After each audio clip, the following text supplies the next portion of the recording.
Okay, so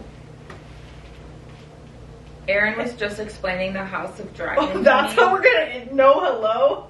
Hey guys. Why would I say hi to my camera? Like, they're not even real. You're so right. You're so right.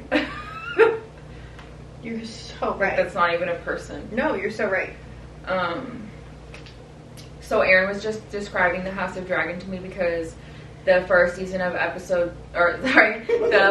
episode of season 2 comes out tonight. So she's explaining. So spoiler alert. She's explaining. Well, that's actually not a spoiler alert because it's been out. If you haven't seen it yet. Well, yeah, we'll get with it. Well, I guess it's a spoiler if you haven't seen the first season, but yeah, just get with it. Get with the program. Yeah. Okay, so you want me to? Yeah. You need the synopsis. Rewind to Blondie and Ginger. Okay, let me give you the synopsis. Okay, so I'm using code names to make this a little bit more understandable. Key brain. I'm trying to make this like understandable for layman terms. House of Dragon for Dummies. House of the Dragon for Dummies. Okay, so season 1. Let's backtrack. Let's rewind. Okay, so Rhaenyra, Blondie, Alicent, Ginger. They're the 2 main characters that are most relevant to the entire storyline. Okay, ready? Blondie is the daughter of the king. Only daughter. Ginger, her dad... She didn't have any siblings? No. Okay. Ginger, her dad is the hand of the king. King's assistant, whatever. Okay. The King's personal assistant. The jester. No. King's personal assistant. Okay, so Blondie and Ginger are besties. They're probably like mid-teens. Throughout their childhood, they've also been really good friends. Blondie's mom is about to give birth to a male heir, which is great. How old is she at this point? Blondie? Mm-hmm.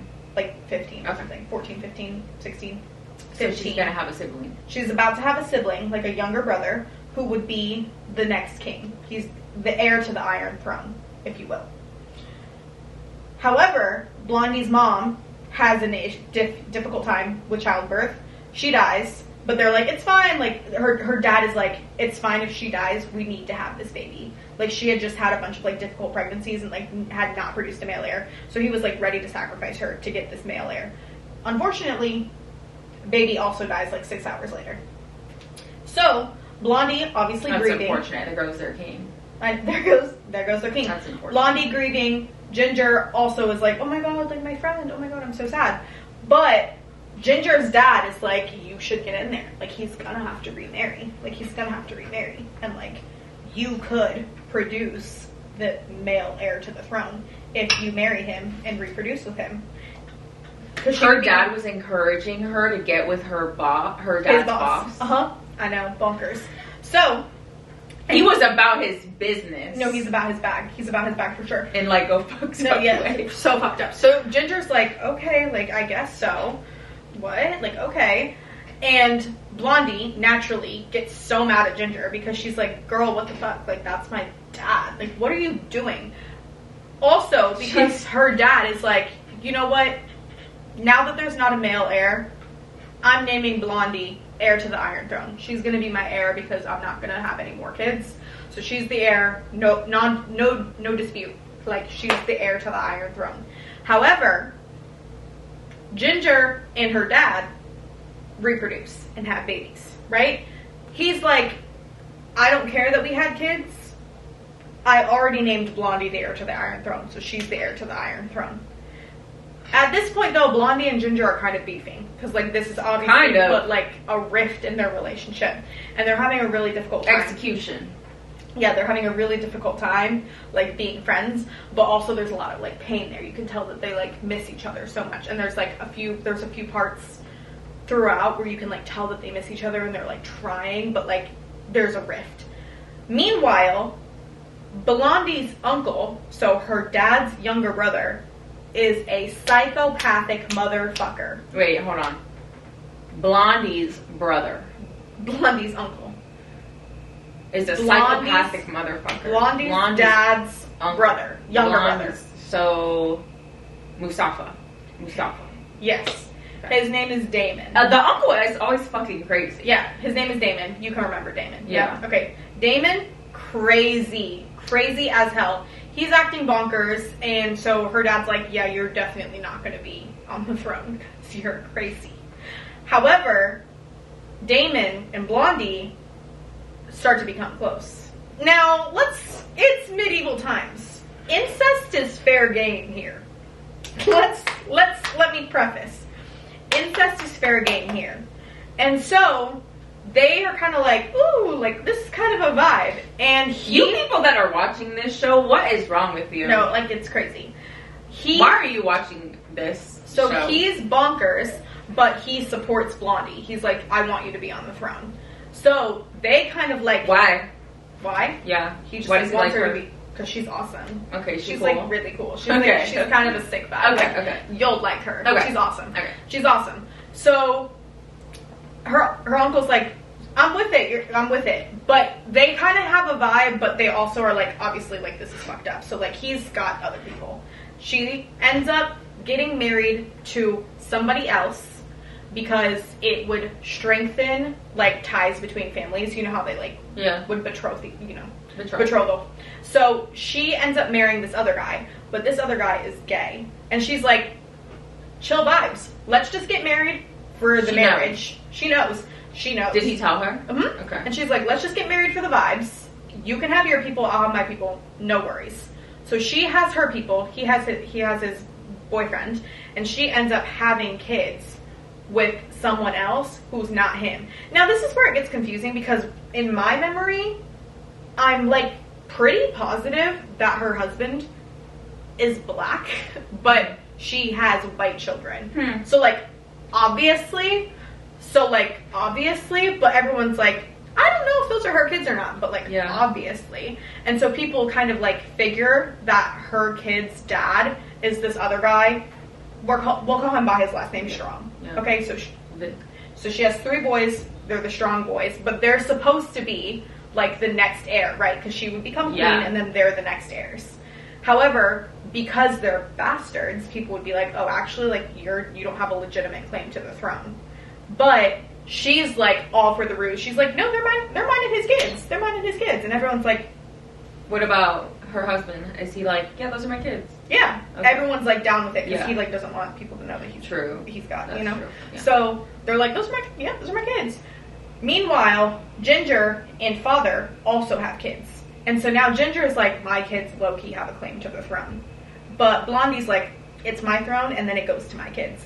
But Ginger's like, but low-key, my kids could be on the throne. Like, low-key. And Blondie's like, I'll have you know that Ginger's kids are batshit crazy mean boys. They're so mean. As teenagers. So Kourtney Kardashian's kids. Yes. Evil. Scratch your eyes out. Penelope Nanny. Oh, evil children. I'm bleeping all that out. Is that not allowed to be said? No, I don't want to say that. Okay. Just in case we get in. Right. Yeah. Mean kids. Mean kids. But Blondie's kids, perfect boys. The cutest boys. Okay. Cutest boys ever. But they're I guess they're what, second cousins? They kind of like fight a little bit, the cousins. And there's an altercation at one point where one of the nice boys, the strong boys, slashes the eye of the evil boys. And so this becomes a big problem because Ginger is like, your kid slashed the eye of my child. I want his eye now. And Blondie's like, absolutely not. And Ginger's like, give me his eye. He took my son's eye. I want his eye. And so the girls are beefing. Like, the girls are not happy. And so Ginger lunges for the boy, and Blondie gets in the way. Right?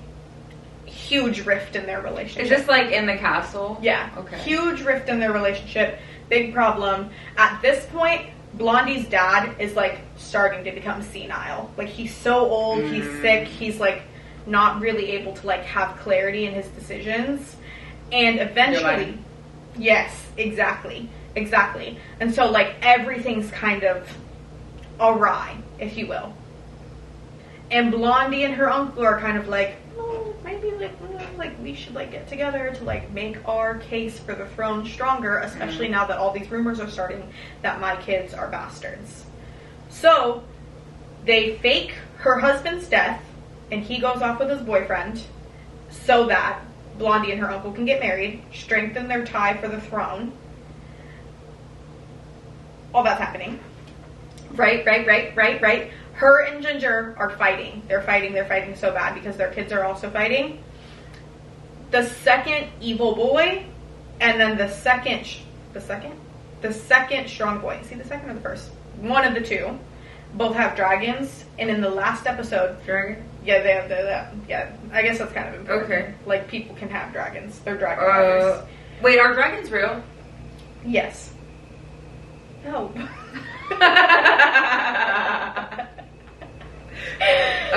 I forget. Yeah, the dragons, I guess, are kind of relevant to, like, the end of this. Okay. So, the boys are fighting in the sky with the dragons, and Evil Boy kills Strong Boy and his dragon.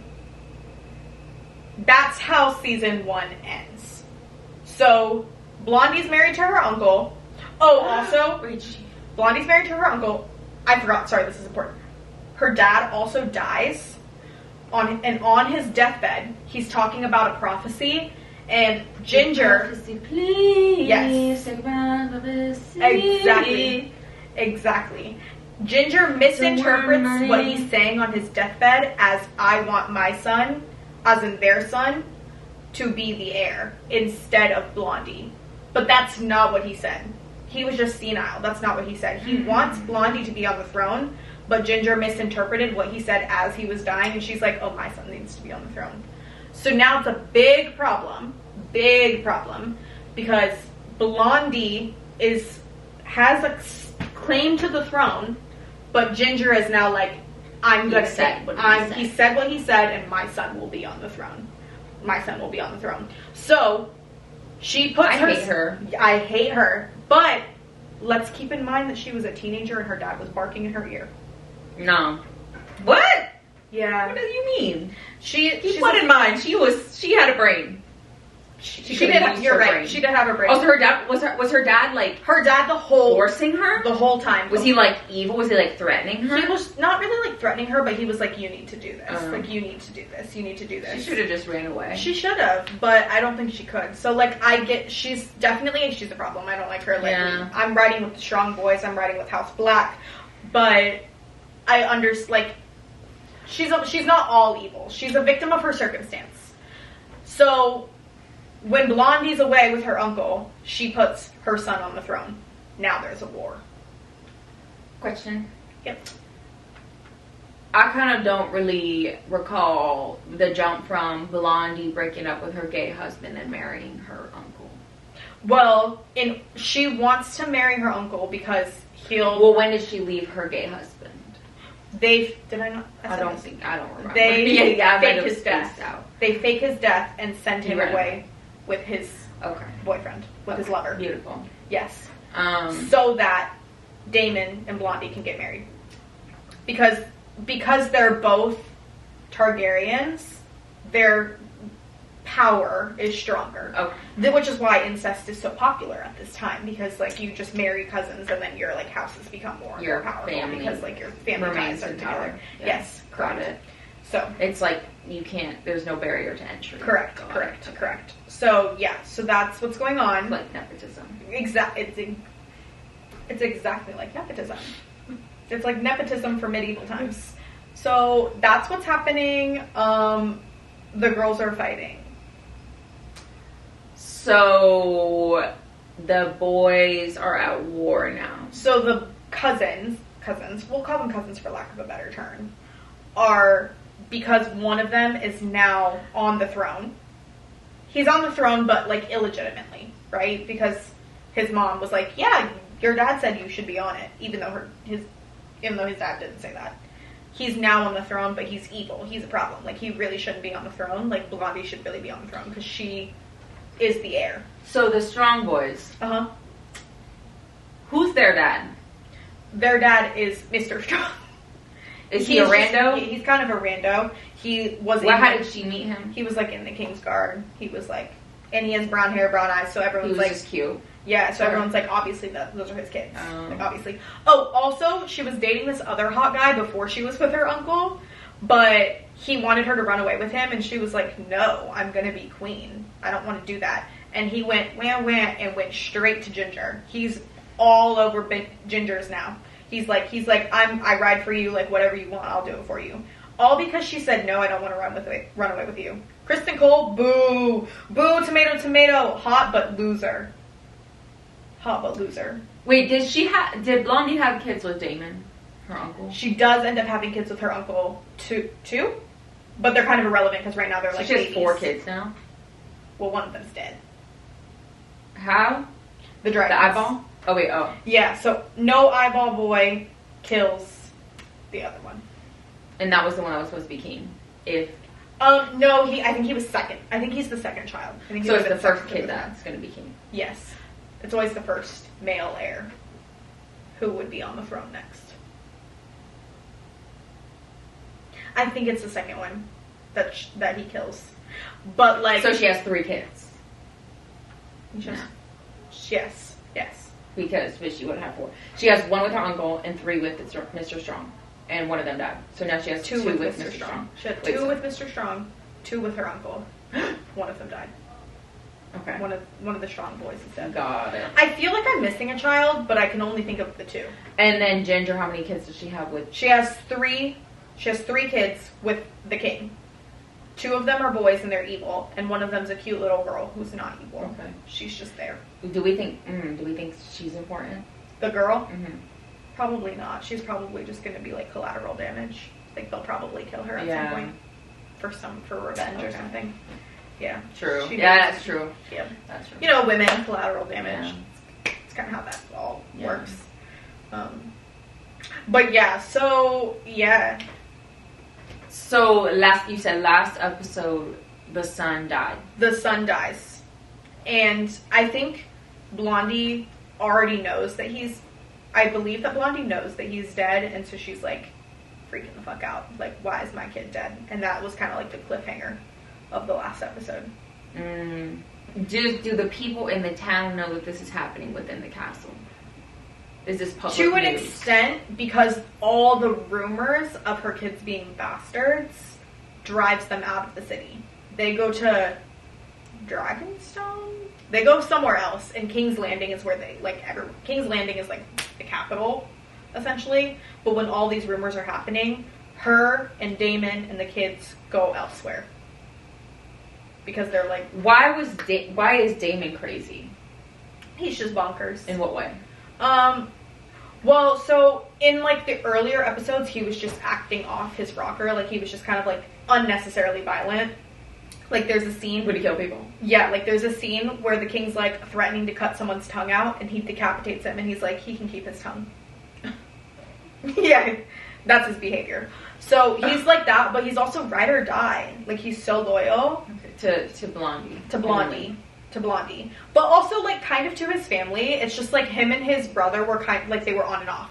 Like they would reconcile their differences like every few episodes. So they'd be like fighting, but then he would like go fight for his brother like elsewhere, and then he'd like win a war or something, and then they'd come back and they'd be like, we're all good. Like we're all good. Did Damon have a previous marriage? He had a lover before. Who? Mysteria. I don't know. Kind of Mary Magdalene? I don't know. She's kind of irrelevant. I don't really remember her, to be honest. This came out in fall of 2022. So it's been a while, and like also everybody has the same name. There's like 3 Aegons, and I'm like, whoa. Everybody has the same name. Like if it's your grandpa's name, then they name their son that. And then I'm like, there's 2 Aegons who are like in the same generation. There's Aegon and then Aegon the Younger. Like how am I supposed to remember that? Yeah. How am I supposed to remember that? Oh, and this is also relevant because this is all happening like 170 years before Daenerys Targaryen is born in regular Game of Thrones. Amelia Clark. Oh. 11? Got it. Amelia Clark. So this is like a prequel. So they're related to her. Yes. This is all relevant to how Game of Thrones plays out because it's all the same houses. Like all the same families. Got it. This is just kind of like prequel to all of that. Wow. It's honestly, like, if you like, I know we're not quite there yet, but if you like fantasy, like, if you like storytelling, you don't even have to like fantasy, but if you like storytelling and you like finding out how different things connect and lead to other things later on, fantastic. It just feels like a waste of time. I like this instead. You like the Cliff Notes? Yeah. But, like, it's interesting, Like, right? I don't Like, think the it's drama. interesting for sure. Yeah. I just don't think I could sit down. Yeah. I get that. But I think, like, It's just really long. it's probably a little bit easier, though, now, because it's, like, one episode at a time, Mhm. weekly, so, like, you might be able to, like, understand it a little bit better, because you're True. just watching it one at a time. True. I understand that the binge is daunting, though. Like, Game of Thrones itself is, like, 7 seasons, and each episode is an hour. Some of the later episodes are, like an hour and a half, close to 2 hours. Like, when would I do that? It's a lot of commitment. It's a lot of Yeah. commitment. My dad and I, during the pandemic, would watch, like, 2-3 episodes a night Yeah. to, like, power through, because each season's only, like, 10 episodes. Mhm. So you can kind of, like, you could do a season in, like, a week or 2 if you were, like, dedicated. It's really fast. It's really great storytelling. It's really fascinating. That's Also, probably- like, I think you would... I feel like Game of Thrones is probably the most extensive and detailed, like, chaotic story, or, like, tight Because storytelling. if you think about it, like, of they all could have done time. that with, like, Lord of the Rings, but, like, people weren't making TV series back then. They were making movies. But to take a book series and turn it into a TV series, you have so much time to work Like, with. that might be the most strenuous TV show to watch. I think that's of why all people time. were really, really devastated by the time it got to the last season, because the drama with Game of Thrones is the writers of Game of Thrones, the show went past the books. So the writer of the books is still writing the books. The show was moving faster than the Ooh. books, so the writers kind of started to, like, take... Because they wanted the bag. They wanted that bag. But then the writers got offered Star Wars as a different project. Star Wars is a different project, so they tried to wrap Game of Thrones as fast as they could so that they could take the Star Wars project. And you could tell. And you could tell, like, well, no, you could tell. Like, season 7 was kind of a letdown. There were kind of some loose ends. Characters that... Also, keep in mind that Game of Thrones was on for years. If you were watching it from the beginning and you were expecting a certain outcome, because also the prophecy that is mentioned in House of the Dragon is the same prophecy that is happening in Game of Thrones. Please, on money, the prophecy. So it's like, there were things that were in the prophecy that, like, as you were watching Game of Thrones, you're like, when is this going to happen? Like, how is this going to play out? And then they, like, really rushed it. And, like, characters that you followed and really cared for and, like, really felt like you understood, they kind of, like, fucked their storylines a little bit. Like, there are some people that I'm, like, kind of disappointed about what they did with them. That being said, like, it's still a good show. I still think it's worth watching. Which season did it start to fall off? I think, like, 6, 7. Like, really, like, the last season. Because there were things... Also, like, Sophie Turner is in it, and she's, like, a baby teenager in season 1. And, like, the whole show ends with her as, like, you know, close to her current age.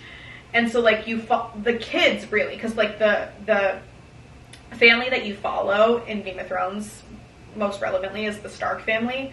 And they're all, like, kids when the show starts. And so you're following them through all these, like, years, and you're, like, watching them grow up. Yeah. So when their storylines don't wrap well, it's kind of, like, very frustrating. You like that you're like, there wasn't a proper goodbye. Yeah. I think I only watched season 6 and season 7 as they were premiering. Like, all the other ones I binged because I came on so late. Yeah. Like, I started watching it in high school. When did this air? Let me Like look. 2005 or something? I don't think it's that old. Maybe 2010? Yeah, probably more like that. Please. 2011. Okay. Yeah, that is a lot of TV to watch. But it's so awesome because, honestly, I think the worst villains of TV ever. Like, when I tell you that there are 2 characters in Game of Thrones that I hate more than, like, anybody on planet Earth, I'm so serious. Why do you hate them? They are so unnecessarily evil in cold blood. Like, What did they do? In cold blood, What did they evil. Like, and, like, Oh, they're, like, totally. keeping people, like, hostage. They're, like, incredibly... Did they get away with it? Yes, because they have, like, power. Oh. Incredibly evil characters who, like, would, like, point arrows at people and just, like, threaten them for no reason. And so, like, watching those characters die was awesome. Amazing. Like, and I think that's, like, that's why that show is so... Also, that show is one of, like, the first shows, I think, that, like, people were really shocked by because they kill main characters off, like, all the time. Like, you'll be watching it and you'll be like, oh, this is a main cast member. Like, their name is in the, like, credits when it starts. And then they're like, it's like, you were on edge the whole time watching it. It's awesome. It's so awesome. Like, you just never know what's going to happen. It's awesome. I have to say it's awesome. How often did a character die? Every other episode. Season 1, the, like, main person in the show that, like, everyone practically, like, followed to watch the show because he was in Lord of the Rings. Cooked. Beheaded. In the first episode? No, like, the last episode of the first season. And everyone's like, what? Like, that's what I, like, came to watch him. Like, I came because I followed him from a different fantasy series. And then in season 3 or 4, 3 main characters who, like, die in, like, 3 minutes. Like, you're watching, you don't even think anybody's gonna die at all. It's called The Red Wedding. You don't think anybody's gonna die at all. Like, you literally have no idea anybody's gonna die. And 2 of the siblings are about to be reunited for the first time in years. Like, you've been waiting for years for them to reunite, and they just kill one of the siblings right before she gets to him. Did anyone die and then come back to life? Yes. 1. Was it like you watched them die on screen, or was like you had to assume that they died? Cooked. Then did he come back as like a ghost? Magic. Magic? There's magic? Yeah. What did they do? How did they bring him back? Well, okay, so the whole... Maybe like raid the Batman. So the whole point of Game of Thrones, like the whole conflict in Game of Thrones, beyond the stuff that's happening between like the families and the houses, is that there's this threat. I have to pull up a map. Oh. Here's the map, right? Okay. Here's the map. King's Landing. Let me do this for the camera. Here's the map. King's Landing is down here. Winterfell is up here. Winterfell is where the Stark family lives, and that's the family that you, like, follow all the siblings of. And then the Wall is here, right? And then there's people who live up here called wildlings, and they're, like, not part of society, right? Up here, there are these things called the White Walkers, and they're basically like ice zombies. And whenever people die, they can take their bodies and make them a White Walker. More, and make them a White Walker. And so obviously they're building a fucking army, and they're all going to come down here. And like that's why the whole Game of Thrones thing is like winter is coming because they have really long seasons, right? So like winter would be like 8 years sometimes, and then summer would be 8 years, and it just like constantly changes.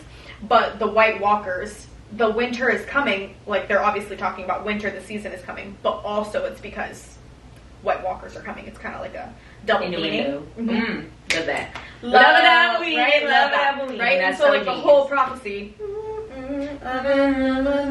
is that there's like a prince who was promised who will like save them, right? And so you're like, who's gonna help? Who's gonna do this? Like, who's gonna fix What this? kind of magic is in the Game of Thrones? Nothing. Well, I mean, like ice zombies, for instance. Okay. What was the question? What kind of magic is in Game of Thrones? Oh, what kind of magic? Well, there's also this witch lady who can like do magic. Narnia? Does she look like a Narnia witch? No, she's got red hair and she wears like a red lip and stuff. So Victoria from Twilight. Yes, kind of. Okay. Yeah. Okay. Like Chappell Roan. My lip. Like Chappell Roan. Yeah, exactly. Okay. Her. Got it. I kind of forget her name. It starts with an S. Is it Curly? No. It's like more. It's kind of like. Okay. Kind of like this. She has magic too, so she can like do weird things. Like all the magic is like it's not like Harry Potter magic. It's more just like things aren't necessarily what they seem always. But it's like you have to have magic. Like the witch, like the has dragons. Magic.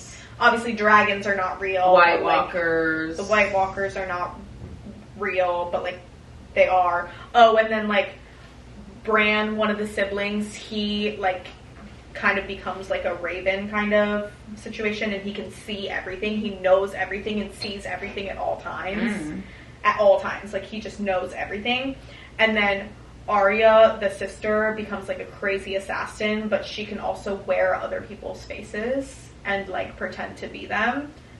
Really badass. Yeah.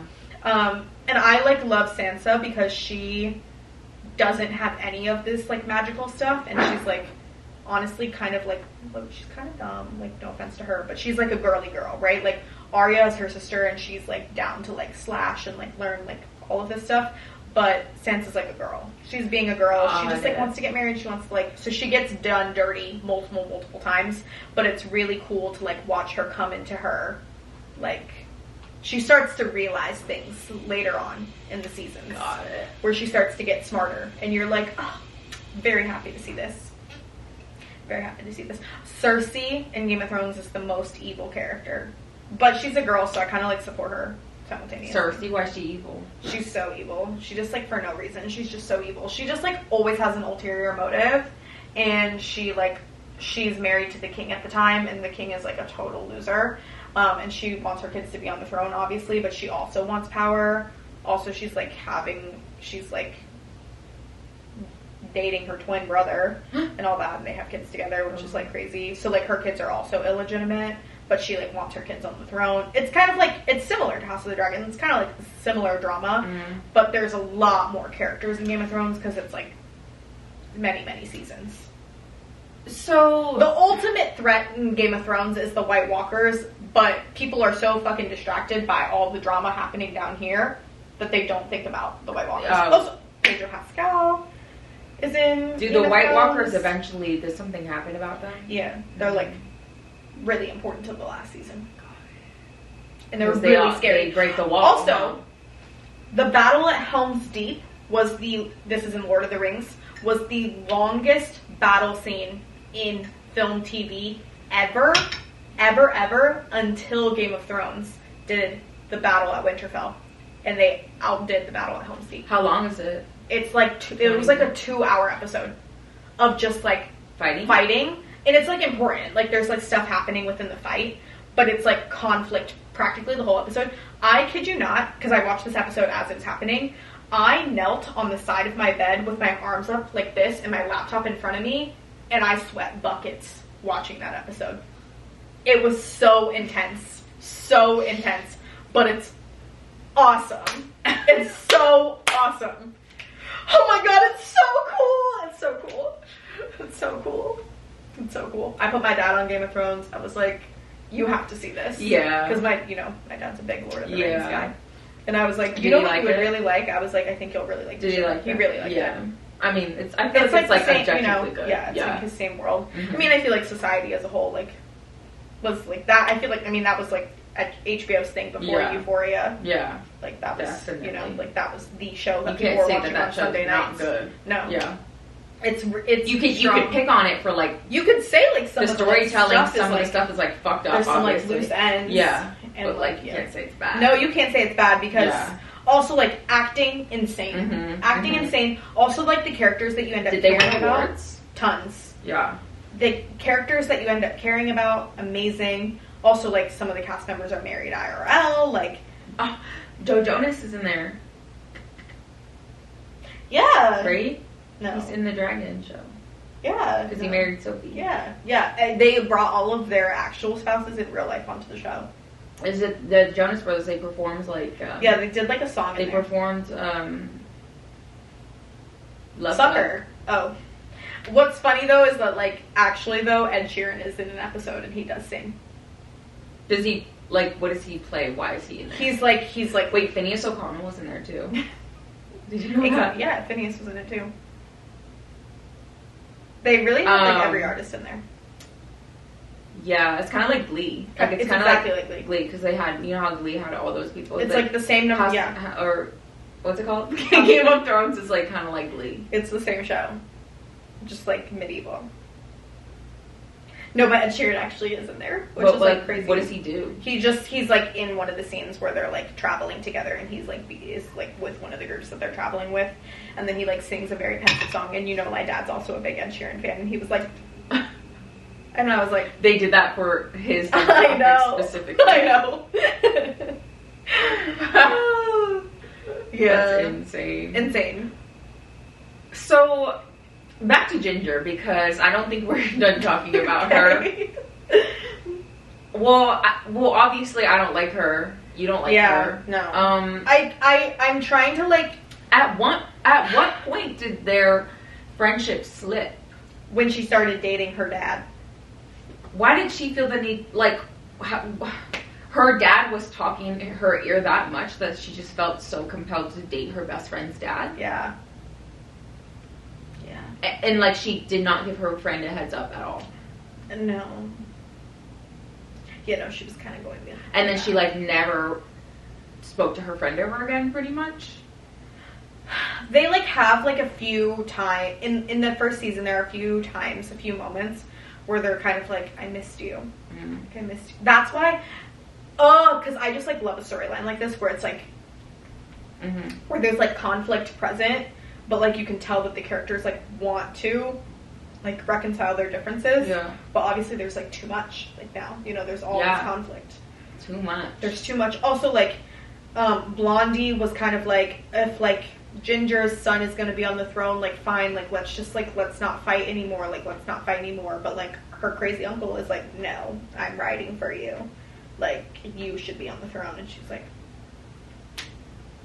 yeah, I guess so. Like, what are they actually doing? What do you mean? For the nation? Oh, not shit. I mean, the poor people are suffering for sure. So, like, they're leaders and they're royalty, but they're not doing anything? I'm sure, like, whatever royal people usually do. Isn't that, like, kind of nothing?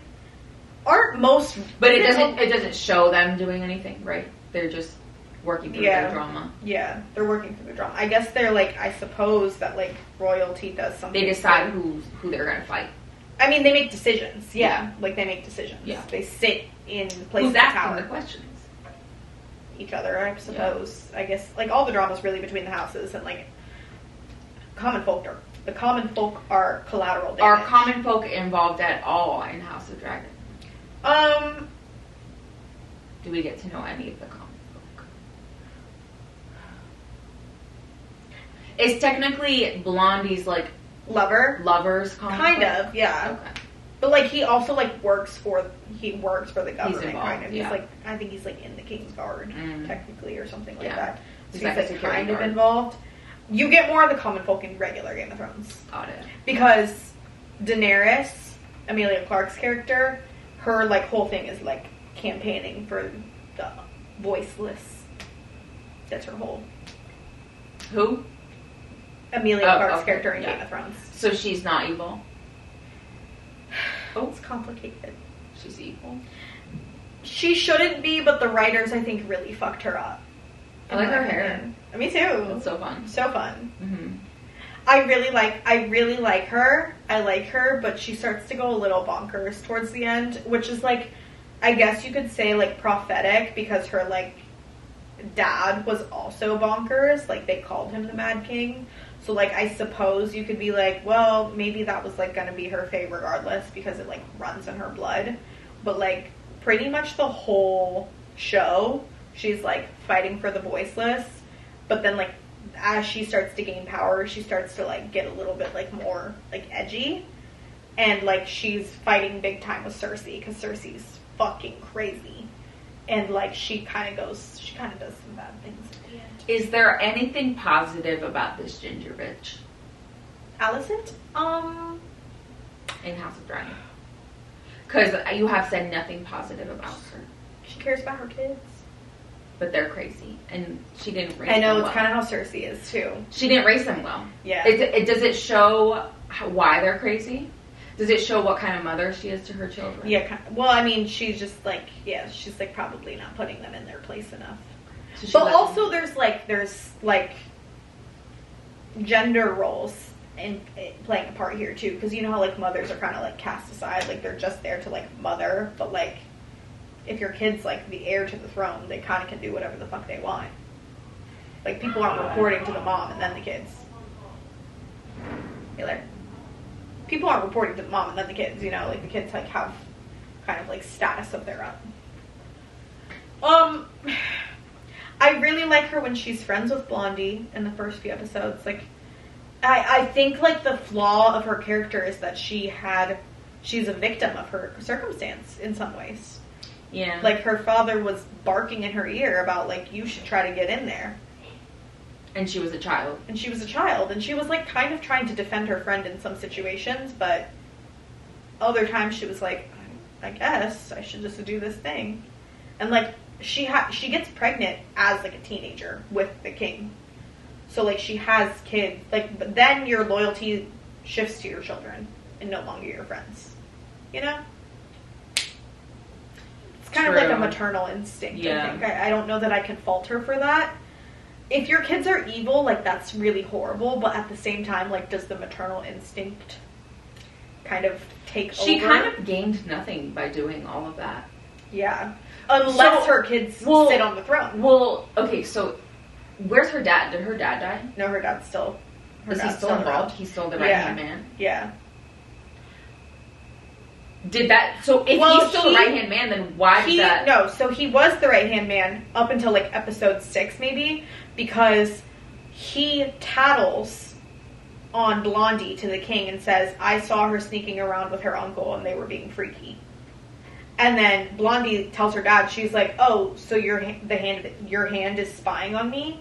Like, don't you think him spying on me is saying that he cares more about his personal vendetta than serving you? Why is he spying on me? And her dad's like, you're kind of a point, Blondie. You're kind of right. And so he fires him. And then there's a new hand in the game. Did he get a new job? I kind of forget. He kind of feels irrelevant, but then I feel like he ends up getting that back. He ends up back as hand of the game. Because, okay, back to Ginger. Correct me if I'm wrong. I'm trying to understand Ginger better because I don't like her. Yeah. So she, like, what did she gain marrying the king? I guess you get like a lifetime of safety. You're like married. You're almost like put more in danger. Her life is just terrible now. She doesn't have her best friend. Her kids are awful. She's married to the king. She has to deal with all this drama. Her kids are fighting with her best friend's kids. Like, she kind of just like fumbled the whole bag. Yeah. And made it all sour. Yeah. Yeah, it sucks for her. Like, what was her other option though? Like, if she didn't marry the king, she could have just married anybody else. Married somebody else. She would have been would she have been poor? Her dad works for the king. It's not like she would have been poor. But she wouldn't have been royalty. But why did she want to be royalty? Like, why was that so important to her? I don't know that it was important to her. I think it's more important to her father. Her father wants power. At the end of the day, like, her father wants power. He's the hand of the king, but he wanted his daughter to be famous. He wanted his daughter to give birth to the next king so that he could have influence. But he freaking got fired. Yeah, but I guess if her son sits on the throne, then Grandpa's like, here's what I think we should do. Yeah. You know? Really, she was kind of just like a vehicle. Did he hate his job? I think he just wanted power. Yeah, because he was like because he's just the assistant. He was just the hand. You know, it sucks being an assistant. Yeah. Nobody likes to be the assistant. That's true. I want to be the talent. You don't get the say in anything. I want to be the talent, not the assistant. Yeah, you don't get a say in anything. No, you're just there to like do whatever. Mm-hmm. Yep. You know. Yes. So like. So yeah, I understand why people hate her, and that's I also kind of hate her. Like, I'm definitely House Black. Like, I'm riding for them. So what's her house color? House green. Okay. Boo, tomato, tomato. But simultaneously, I think that there's a lot of, like, depth to those, specifically the two female characters and their relationship and their lore. And there's a lot of pain that is exuded through the both of them. Like, both of them will be fighting, but then they'll be crying at the same time, and I'm like, ooh. There's so much like, pain there. Why do we think the king thought it was right to marry Ginger? Like, what do we think was going on in his head? I think she was just there. It was convenient to him, and he just wanted a replacement. I don't think he really necessarily wanted a replacement. Yeah. She was really scheming for it. Like, her dad was, like, really getting her to scheme her way in there. Like, I think that the king probably would have been like, Emma's dead. Emma's his wife. Mm-hmm. Because, like, even on his deathbed, when he's, like, dying, he thinks that Blondie's in the room, and he's, like, talking to Blondie about the prophecy, and then he says, like, I love you, Emma, or something, about his original wife. He doesn't know that Ginger, his wife, current wife, is the one listening. he thinks it's Blondie because he's like so ill. He's so unwell. Yeah. He like is literally not there at all. Yeah. And that's how Ginger misinterprets what he's saying and is like, oh, you want our son to be on the throne. Because the whole prophecy is about this guy named Aegon, which is their son's name, but it's not that Aegon. It's a different Aegon. That's why this shit's all so confusing, because everybody's name is Aegon. What is the prophecy? The prince who was promised. What's that? The prince is gonna save, like, the prince who was promised is gonna save them. And it's Aegon? All the prophecy stuff is, like, Aegon? honestly really layered, because the prophecy stuff, like, goes on forever and ever and ever. Like, the prophecy stuff in Game of Thrones, you, like, hear the prophecy and you're like, who's who? Okay. What's the problem? What's the promise? Who's the prince? Like, you're kind of, like, wondering. You're left to wonder the whole time. That's why the big reveal in Game of Thrones was, like, gagged.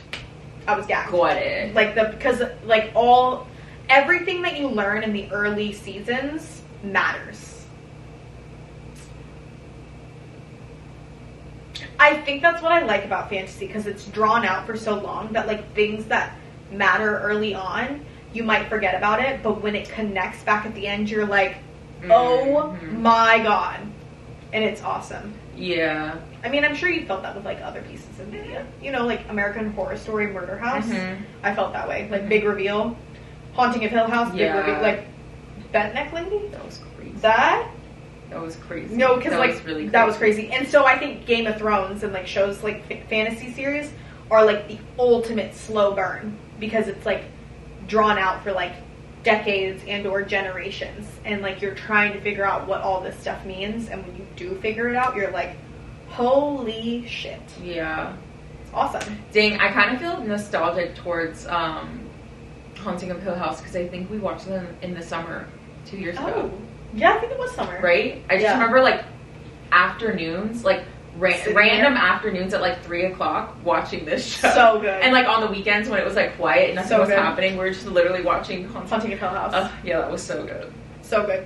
I think, honestly, like, I feel like you're the kind of person who does, I understand the patience issue, but I feel like you're intelligent. So you, like, I think you would be fed by, like, these storylines coming together, because they're so complex. It's so complex, and, like, being able to kind of, like, understand it. Yeah. One, I feel like I like it because it makes me feel big brain, and also because I can, like, hypothesize things and, like, come up with theories on, like, what may happen, and so to, like, watch it all come together is, like, awesome. Yeah. Yeah, it's just a lot of hours. It's just a lot of commitment. I do get that. Yeah. Because that's how I felt reading Throne of Glass. Throne of Glass, to me, is, like, girly. It's, like, girly Game of Thrones. Because there's, like, more romance. I think there's, like, there is romance in Game of Thrones, and there are definitely, like, couples and, like, ships that I was like, ooh. But it's, like, also, like, it's more about siblings to me, Game of Thrones. Whereas Throne of Glass, I was like, isn't Game of Thrones really nasty? Like violent, gory, or nasty? Okay, so I will say this. Like, I can't just watch that with my family. No, it's difficult to watch with your family. I did watch it with my dad, but hard watch. Yeah. Hard watch. I also don't think, I think I only watched, like, season, like, 4 to the end with my dad, or 3 to the end with my dad. I don't think I watched all of it. I will say that because it's HBO, and when it started, it was way worse. Like way more difficult to watch than later. I think the earlier seasons, there was a lot more, like, nudity. There was a lot of, like, sex, non-consensual. There's a lot of violence, like, gory violence, because it's, like, it's a very well done show. Like, you see heads on spikes and that. There's a scene, like, in the last season where someone puts his 2 thumbs in someone else's eyeballs and pops them out. And you watch that? Yeah, it's hard to watch. I don't think I can do that. Yes. Because if I'm watching TV, I'm watching it at night, and, like, I'm like, la la la. I agree. Like, I'm like, it's like lullaby time. I'm not like eyes popping out time. No, I agree. However, I will say you become a little bit desensitized to it after you, like, get into it. But the first few seasons were difficult because they were there was a lot of that happening. Whereas I think when it gets to, like, season 4, the characters are not in such close proximity to each other. They become more spread out physically on the map. And so you start to follow different people for different episodes, kind of.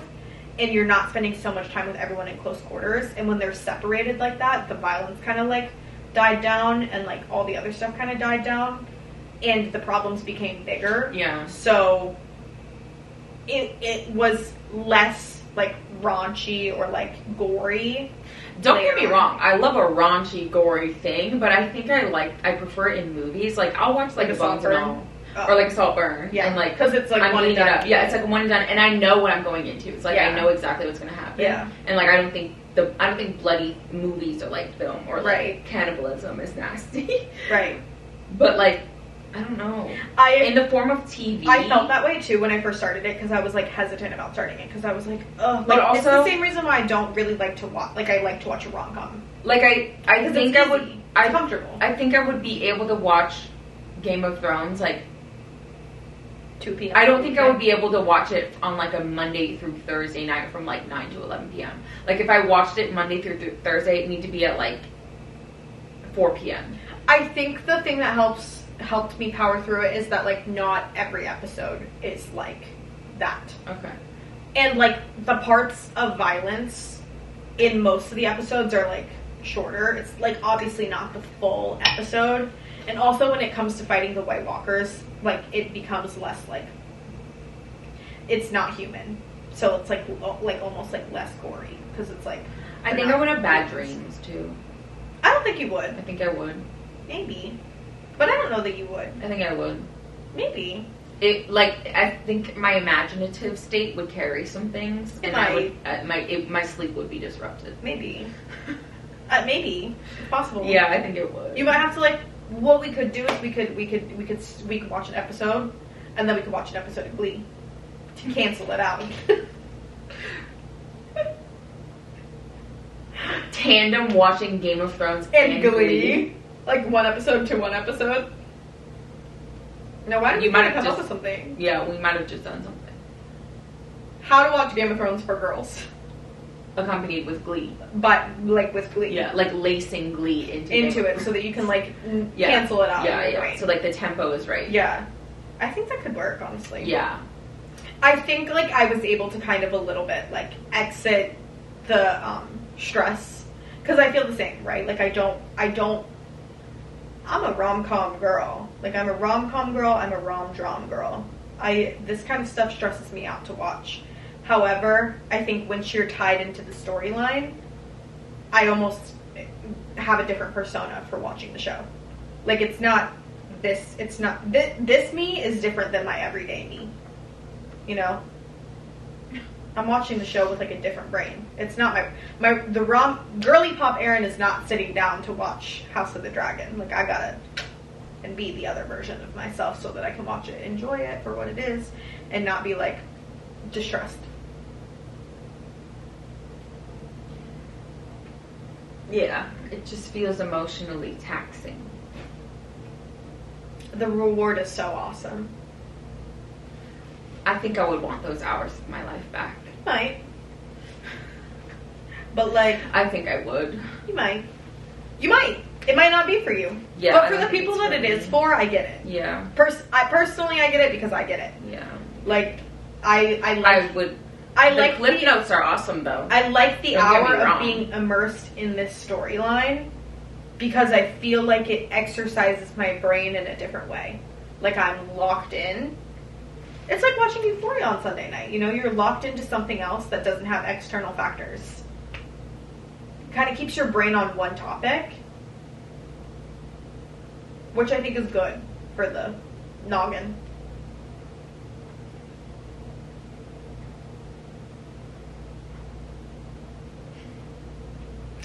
I like that you hate Allison from my clip notes. Yes. I'm like, ooh. I explained it well. Yes. Yeah, I don't like her. Yeah, there's nothing good about her.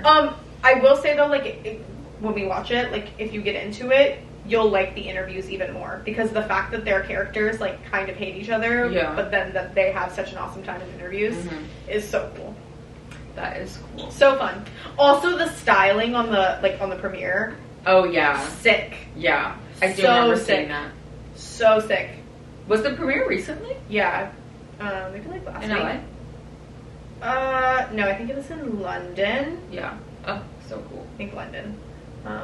Really cool. Really cool. I'm glad that Max has something going on right now. Me too. Because they were flopping. They took a hit. I don't know that people are following House of the Dragon the same way that people are, like, it feels early days right now. Yeah. But I think the Game of Thrones crowd is still following.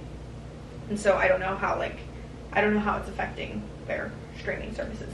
But I'm seeing the edits. I'm locked into the edits. Wait, edits of season 1? Yeah, season 1. My whole For You page today was How long ago was season 1? That was like 3 years ago. Fall 2022. Oh, okay. Like a year and a half. Yeah. Dang, they're quick. Quick with it. Also, The Last of Us. I guess that's coming back. Oh, yeah. Oh, true. HBO. Yeah. Did that one too. True. Dang. They're good. When they're doing good. They're good. Yeah. When they're doing really good well, writers. they're doing well. Yeah. I don't know what the fuck happened with The Idol, but like. Oh, yeah. Ew. Yeah, maybe not that one. But the other good ones are great. Mm-hmm.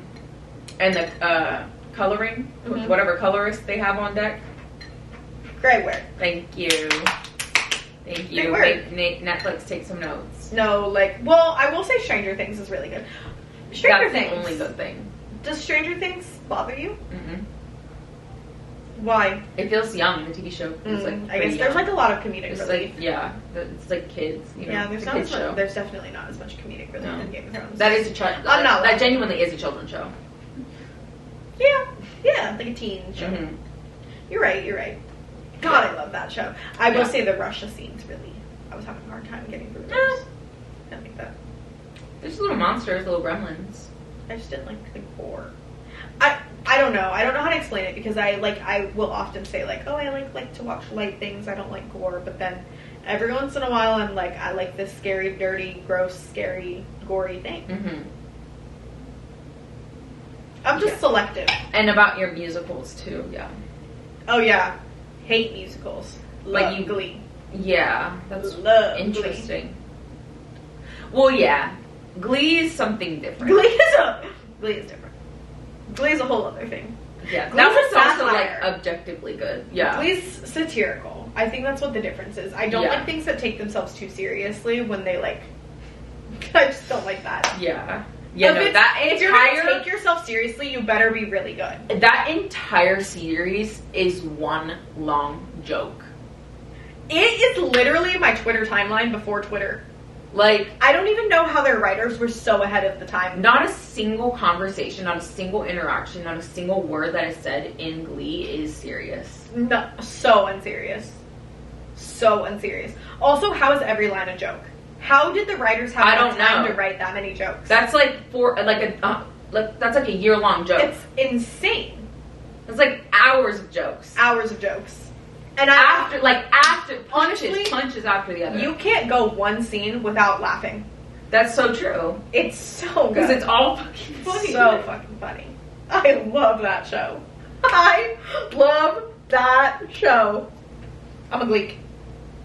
There's a lot happening. Everybody has the same name. Everybody's married to a cousin or something or other. Like, I don't know. Sometimes it's hard to keep track of. I'm like, are they related or are they not related? Or are they related and also married? I don't know.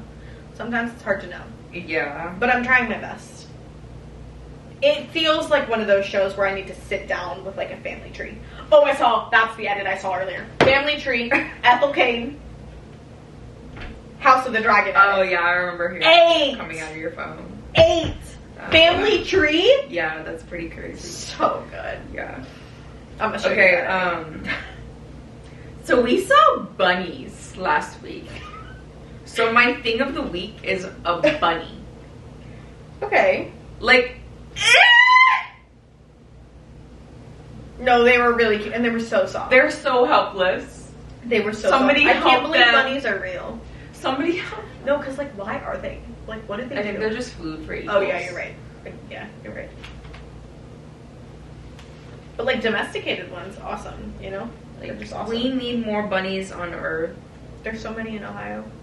They're not cute. I want them like this. You know, I wish they were all like that. Me too. Because they're like huge. I'm like, look chunky. at this round little chunk. It's rotund. Like, it's so cute. Like, this is just like, oh, like, also its eyeballs are it's so cute. Like, look at this one eating cilantro. So cute. So cute. And they're really funny. They're funny. I like them. Look at him. I like him. I like He's him. eating the cilantro. I like him. No, it's so cute. So cute.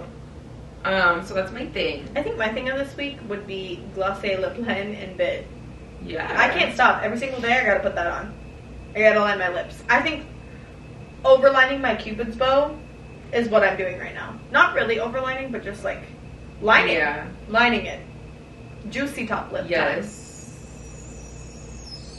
time. Yeah. Okay. I love. What else do I love?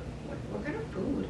Camel coffee. Camel. Did we already talk about that? I don't think so. I'm gonna talk about it again. Camel That coffee. orange The chocolate orange coffee. latte. The signature camel The latte. orange latte. Amazing. Amazing. I can't stop thinking No, about it's it. so good. Chico And the matcha. again. I need it tomorrow. Yeah. Okay. Same. I'm free. I need it. I need that. No, Yeah. I need that. Oh So my good. god. So good. That's Brat. awesome. Brat. Brat. Okay, which ones are your faves? Sympathy is a knife. No way. Is that your top? I think so. T, why? I just love how it sounds. Me too. I also love that. Sympathy is a knife. Love that. I love that. Me too. I would also say I really like Spring Breakers and Guess. Me too. I think that because I'm not even listening to regular Brat. I'm listening to Brat and it's the same, Yeah. but there's 3 more songs, so it's not. Yeah. Like those 3 added something for me. I think Sympathy is a Knife is my top though. Okay. And Mean Girls. Okay, I'm just gonna pick a handful out of this. 365. Some highlights: Spring Breakers, Guess, 365, Mean Girls.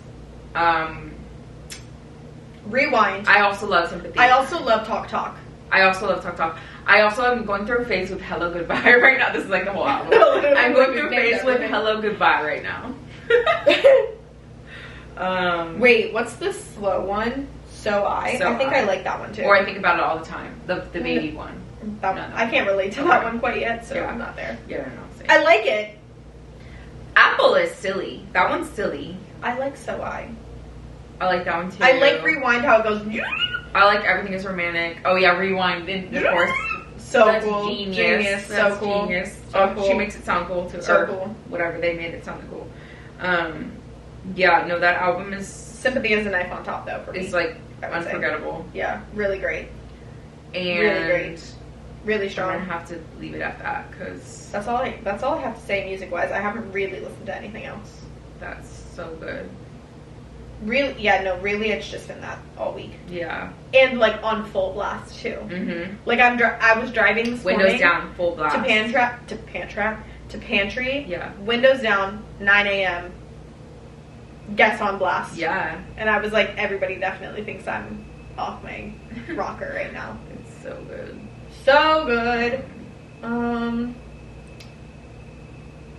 I finished reading The 7-Year Slit. Okay. It was good. The way I described it this morning to Natalie and Courtney was that it's like time traveler's wife meets the bear. And I know that sounds crazy. Yeah, what? Because that sounds crazy, but basically the premise of the book is that the main character Clementine, inherits her aunt's magical apartment, and it can slip back 7 years in time on occasion, but there's no way of controlling it. So she goes to the apartment one day, thinking it's hers and all her stuff is in it, but when she goes in, it's all her aunt's stuff, and it's 7 years prior, and she meets this chef in the apartment. Chef. Who's staying there for the summer. Yes, chef. God. Corner. And she's like, wait, I'm kind of in love with him. But then when she leaves the apartment, she goes back to present day, and then she's like, where is this man? God. Like, where is he? And then it kind of like, it'll go back to the future and then back to the past like a few times. Very good.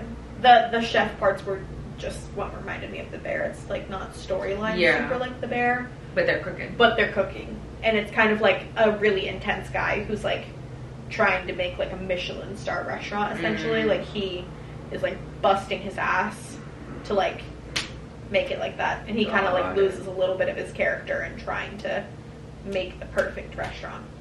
And then Time Traveler's Wife, because like the slips in time. Great. That's so crazy. It's crazy. So that's kind of what I got going on right now. Same. That's kind of it. That's kind of it. Same. Well, that's a wrap. Oh my god, the Yuzu Blast. Oh, Community Like Goods at the Mountain Dew EatsCon. Mountain Dew Blast, Yuzu Blast. I will say EatsCon is so fun for like cosplaying millennial for a day. Yeah, for sure. Because it's such a millennial activity. Like, it's so millennial.